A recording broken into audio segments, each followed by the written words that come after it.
হরে কৃষ্ণ। একাদশীর ব্রত, সফল একাদশীর ব্রত কি জয়। তো পৌষ মাসের কৃষ্ণপক্ষের একাদশী, সফল একাদশী আপনারা কোন দিন করবেন, কিভাবে করবেন, তার মাহাত্ম্য কথা কি এবং সমস্ত সারা বিশ্বের পালনের সময়সূচি আমরা প্রদান করব। পৌষ মাসের বিশেষ গুরুত্বপূর্ণ কারণে এই মাসে অনেক কিছু প্রোগ্রাম রয়েছে, যেমন গঙ্গাসাগর মেলা, মহাকুম্ভ স্নান, 12 বছর পর যে স্নান হয় এ বছর হতে যাচ্ছে প্রয়াগরাজ, সেখানে হবে।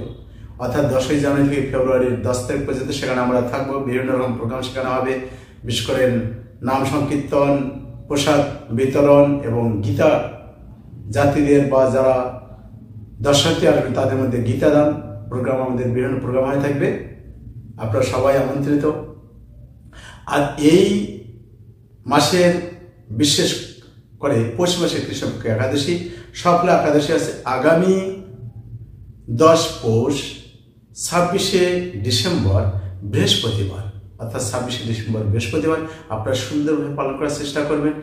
আর এই একাদশীর ব্রত এতই গুরুত্বপূর্ণ, কেউ যদি অজ্ঞাতভাবে যে এই একাদশীর ব্রত উদযাপন করে তার কি ফল হতে পারে, বা কেউ যদি এই একাদশীর ব্রত উদযাপন করে কাউকে দান করে, কারো উদ্দেশ্যে অর্পণ করে, তার কি পরিণত হতে পারে, এই মাসে গীতাদানের বা কি মাহাত্ম্য, আমরা বিস্তারিত বিষয়ে আমরা জানবো। তা আসুন, একাদশী ব্রতের নিয়ম একই, সবার ছোট বড়, মাতাজি পিতাজি, বিধবা সদবা সবার জন্য একাদশী ব্রত উদযাপন করা আছে। কারণ মাধব তিথি ভক্তির জন্য যতনে পালন করি, অত্যন্ত যত্নের সাথে এই একাদশী ব্রত পালন করা উচিত। আর একাদশী ব্রত যদি অত্যন্ত যে আমি পারবো না একাদশী ব্রত করতে, তাহলে কমপক্ষে আপনার 50 শস্য ছাড়া, আপনার ধান জল 300 মাস ডাল এগুলো ছাড়া আপনারা পাবেন। আপনার 1 নম্বর আছে নিরাহার, না হলে ফলাহার, জলাহার, না হলে 50 শস্য ছাড়া আপনারা বিশেষ করে পেঁপে, কাঁচকলা, বাদাম, অনেক কিছু রয়েছে, আপনারা সেগুলো পেতে পারেন। আর একাদশীর দিন অবশ্যই আপনারা একাদশীর পূর্ব রাত্রে খাওয়া দাওয়ার পরে দন্তে ব্রাশ করে সংকল্প করবেন, একাদশী ব্রত উদযাপন করবেন। তারপর দিন আপনারা সঠিক সমত পালন মন্ত্র বলে পালন করবেন। আসুন আমরা এখন একাদশীর মাহাত্ম্য কি আমরা জেনে নিই। সফলা একাদশী পৌষ মাসের কৃষ্ণপক্ষের একাদশীর নাম সফলা। ব্রহ্মাণ্ড পুরাণে যুধিষ্ঠির শ্রীকৃষ্ণ সংবাদে এই তিথির মাহাত্ম্য বর্ণিত হয়েছে। যুধিষ্ঠির বললেন, হে প্রভু, পৌষ মাসের কৃষ্ণপক্ষী একাদশীর নাম, বিধি এবং পূজ্য দেবতা বিষয়ে আমার কৌতূহল নিবারণ করুন। শ্রীকৃষ্ণ বললেন, হে মহারাজ, আপনার প্রতি স্নেহবশত সেই ব্রত কথা বিষয়ে বলছি। এই ব্রত আমাকে যেরকম সন্তুষ্ট করে, বহু দান দক্ষিণা যুক্ত যজ্ঞাদির দ্বারা আমি সেরকম সন্তুষ্ট হই না। তাই যত্ন সহকারে এই ব্রত পালন করা কর্তব্য। পৌষ মাসের কৃষ্ণপক্ষী একাদশীর নাম সফলা। নাগদের মধ্যে যেমন শেষ নাগ, পক্ষীদের মধ্যে গরুড়, মানুষের মধ্যে ব্রাহ্মণ, দেবতাদের মধ্যে নারায়ণ সর্বশ্রেষ্ঠ, তেমনি সকল ব্রতের মধ্যে একাদশী ব্রতই সর্বশ্রেষ্ঠ। হে মহারাজ, যারা এই ব্রত পালন করেন তারা আমার অত্যন্ত প্রিয়। তাদের এই জগতে ধন লাভ ও উপার্জনে মুক্তি লাভ হয়। হাজার বৎসর তপস্যায় যে ফল লাভ হয় না, একমাত্র সফলা একাদশীতে রাত্রি জাগরণের ফলে তা অনায়াসে প্রাপ্ত হওয়া যায়। মহিষ্মাদ নামে এক রাজা প্রসিদ্ধ চম্পাবতী নগরে বাস করতেন। রাজার 4 জন পুত্র ছিল, কিন্তু তার জ্যেষ্ঠ পুত্র লুম্ভ সর্বদা পর স্ত্রী গমন, মদ্যপান প্রভৃতি অসৎ কার্যে রত ছিল। সে সর্বক্ষণ ব্রাহ্মণ, বৈষ্ণব ও দেবতাদের নিন্দা করত। পুত্রের এই আচরণে ক্রুদ্ধ হয়ে রাজা তাকে রাজ্য থেকে বার করে দিলেন। স্ত্রী, পুত্র, পিতামাতা, আত্মীয় স্বজন পরিত্যক্ত হয়ে সে এক গভীর বনে প্রবেশ করল। সেখানে কখনো জীব হত্যা, আবার কখনো চুরি করে জীবন ধারণ করতে লাগল। কিছুদিন পর একদিন সে নগরে প্রহরীদের কাছে ধরা পড়ল, কিন্তু রাজপুত্র বলে সেই অপরাধ থেকে সে মুক্তি পেল। পুনরায় সে বনে ফিরে গিয়ে জীব হত্যা, ফলমূল আহার করে জীবন যাপন করতে লাগল। ওই বনে বহু বছরের পুরানো একটি বিশাল অশ্বত্থ বৃক্ষ ছিল। সেখানে ভগবান শ্রী বাসুদেব বিরাজমান বলে বৃক্ষটি দেবত্ব প্রাপ্ত হয়েছে। সেই বৃক্ষতলে পাপবুদ্ধি লম্বক বাস করত। বহুদিন পর তার পূর্বজন্মের কোনো পুণ্য ফলে সে পৌষ মাসের দশমীর দিনে কেবল ফল আহার দিন অতিবাহিত করল, কিন্তু রাত্রিতে অসহ্য শীতের প্রকোপে সে মৃত্যুপ্রায় হয়ে রাত্রি যাপন করল। পরের দিন সূর্যোদয় হলেও সে অচেতন হয়েই পড়ে রইল। দুপুরের দিকে তার চেতনা ফিরল। ক্ষুধা নিবারণের জন্য সে অতি কষ্টে কিছু ফল সংগ্রহ করল।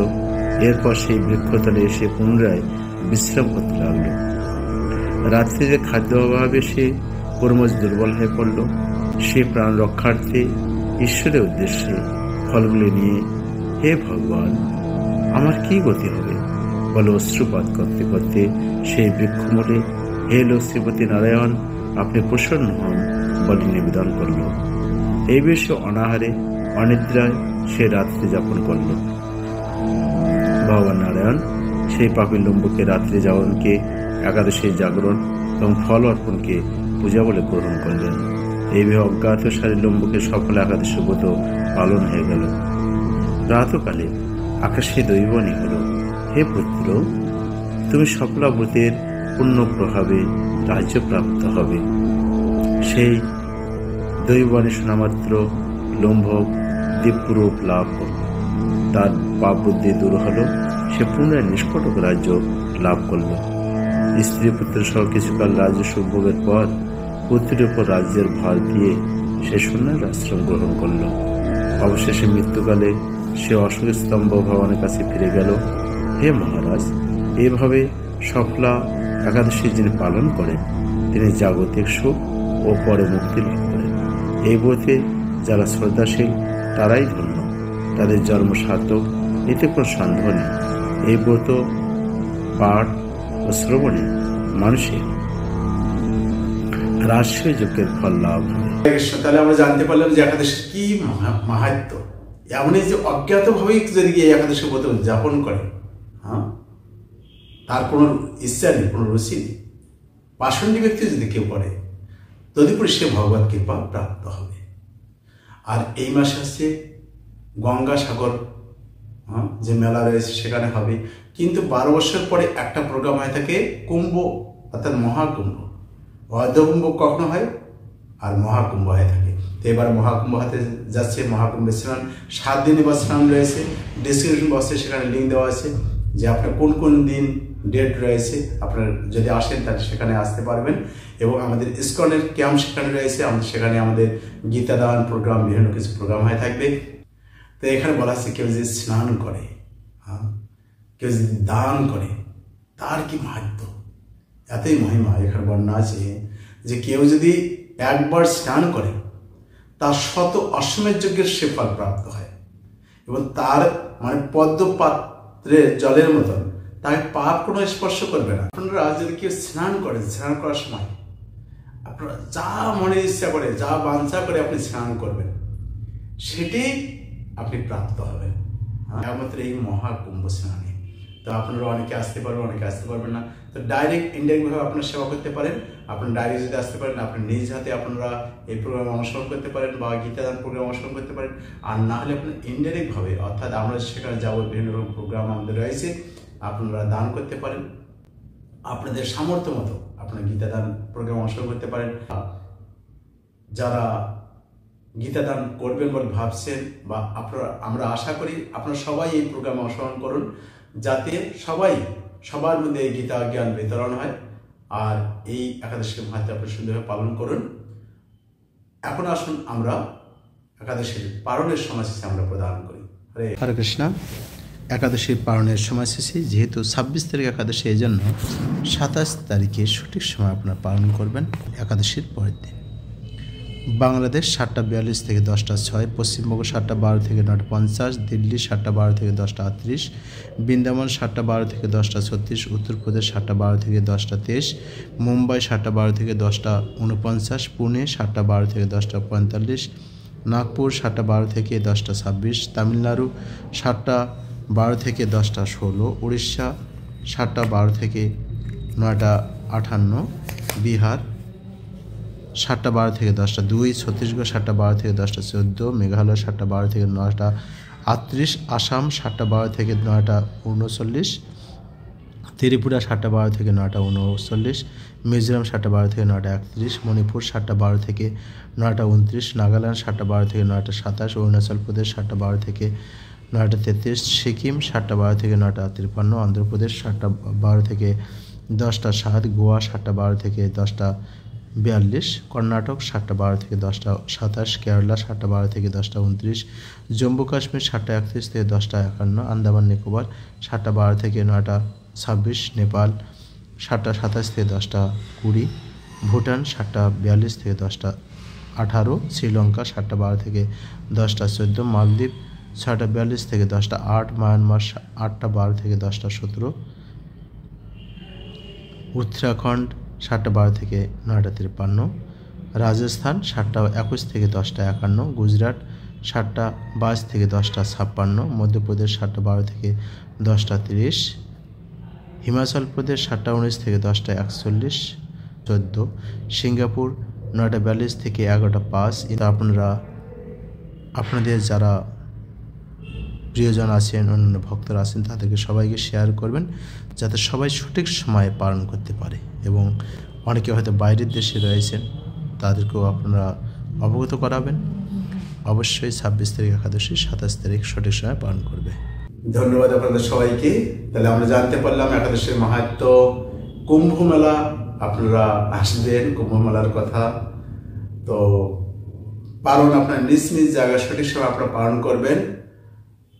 আর অবশ্যই নিজেরা তো করবেনই, অন্যদেরকেও সেই তো করবেন, যাতে সবাই কৃষ্ণ ভাবনা ভাবিত হয়ে নিজের জীবনকে সার্থক করতে পারে। এটা হচ্ছে সবচেয়ে প্রকৃত পরোপকার। গীতা ভগবান বলছেন যে যারা জয়দাম পরম জন্মাদেব সুদেশী, যারা আমার এই গীতার বাক্য প্রতিজনের কাছে প্রচার করে, সে আছে অত্যন্ত প্রিয় ভক্ত।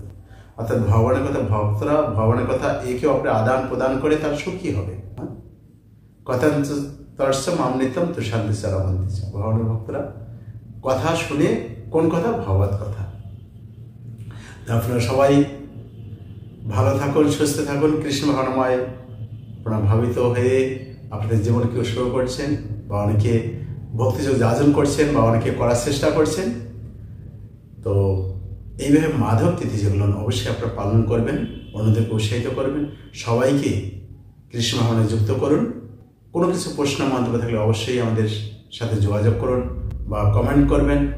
এবং অবশ্যই যারা গীতা দান করবেন, অবশ্যই দাতার নাম এবং গোত্র পাঠিয়ে দেবেন। আমরা সেখানে পুজো আমরা প্রদান করব সেখানে, অর্থাৎ কুম্ভ মেলায়। আর আপনারা সবাই সুস্থ থাকুন, ভালো থাকুন। হরে